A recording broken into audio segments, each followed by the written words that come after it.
30 কোটি degree Celsius. আধুনিক বিজ্ঞানীরা মহাকাশ গবেষণা করে তারা স্বীকার করেছে প্রতি সেকেন্ডে 30 কোটি টন হাইড্রোজেন গ্যাস সূর্যের জ্বালানি হিসেবে লাগে। সেকেন্ডে 30 কোটি টন, মিনিটে, ঘন্টায়, দিনে, মাসে, বছরে। কিছু বিজ্ঞানী তারা বলল সেকেন্ডে 30 কোটি টন, টেম্পারেচার হলো 30 কোটি ডিগ্রি উত্তাপ।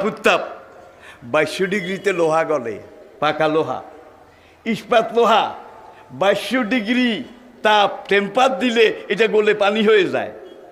তাহলে 30 কোটিতে কি গলে? খাইছে রে খাইছে।